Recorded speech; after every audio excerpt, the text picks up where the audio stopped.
Så jeg hedder Philip Schillesen Nielsen, og jeg er lige blevet professionel golfspiller. Jeg spiller i Silkeborg Golfklub, og ja, jeg bruger min tid på at rejse rundt og spille golf.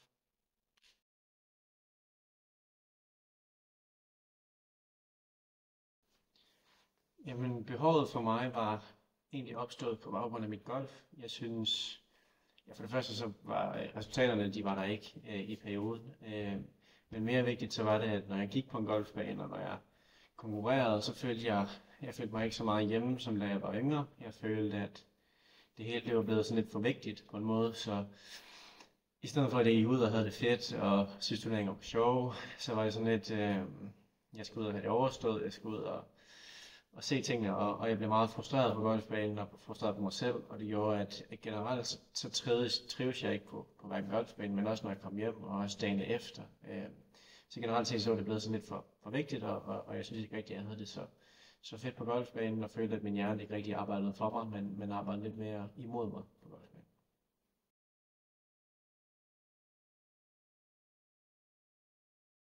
Jamen, for mig så var det meget det her med, at vi startede med glæde, og det var et godt ord for mig, fordi det var noget, jeg havde brug for at få tilbage i min golf. Så vi fik ændret på måden, jeg snakkede til mig selv på. Vi fik ændret på nogle forventninger, på mindsetet, og fik gjort sådan, at når jeg gik ud til en golfrunde, så kunne jeg godt gå ud og spille golf, i stedet for at arbejde golf. Samtidig så fik jeg nogle værktøjer til at behandle de frustrationer, der så kommer på golfbanen. Så alle, der spiller golf, ved, at det er et meget frustrerende spil til tider, og vi har de her ting, som kan ske.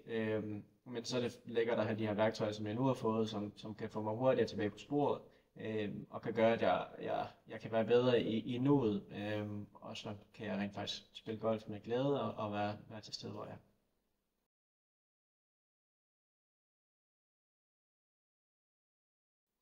Jamen, først og fremmest så bruger jeg dem, ja, meget på golfbanen, og mest på golfbanen selvfølgelig, til når der opstår de her frustrationer, eller opstår problemer, eller ting, som jeg ikke selv er herover, så har jeg nogle forskellige værktøjer, som jeg kan tage brug af. Så hvis det her sker, så kan jeg gøre det her, og hvis det her sker, så kan jeg gøre det her, og så videre og så videre, og så har vi lavet nogle værktøjer, der virker for mig. Og så udover i dagligdagen, så hjælper det også til det her med, at hvis der sker et eller andet, som ikke er golf-relateret, som også kan tære på den mentale ressourcer, så har jeg også en måde at komme hurtigere tilbage på, til det nuet, og kan komme igennem tingene meget nemmere.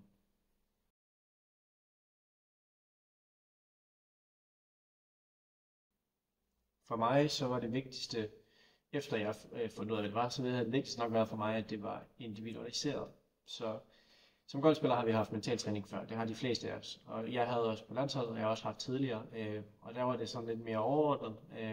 Nogle teknikker, man kunne bruge, og så nogle værdier, vi kunne gå ud fra. Og det kan også noget i sig selv, men det jeg manglede fra det var noget, der passede til mig, fordi jeg tænker og opererer anderledes end så mange andre.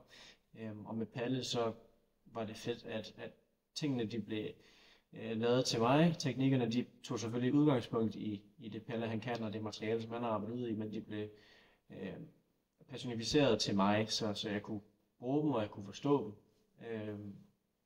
Og så vil jeg også godt have vidst, øh, at det er ikke særlig kompliceret som sådan. Altså hvis man har en på den anden side, der forstår, hvordan hjernen fungerer, og så kan forstå, hvordan din hjerne fungerer oveni, jamen så de teknikker, vi kan bruge, de er ikke særlig komplicerede, det er ikke et eller andet sindssygt, man skal ud og lave, og man kan hurtigt få gang i den, og hvis man så bliver ved med at tro på tingene, og bliver ved med at rent faktisk arbejde igennem det, som ja, Palle og mig, vi har gjort, så kan man komme meget langt i tingene.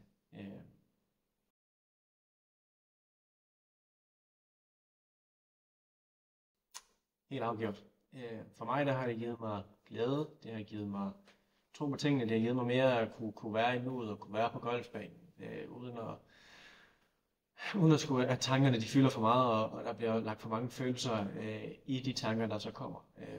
Så som golfspiller især, der har vi brug for, at vores hjerne opererer for os og ikke imod os. Og metakognitiv terapi har for mig gjort, at jeg kan være bedre venner med hjernen på golfbanen.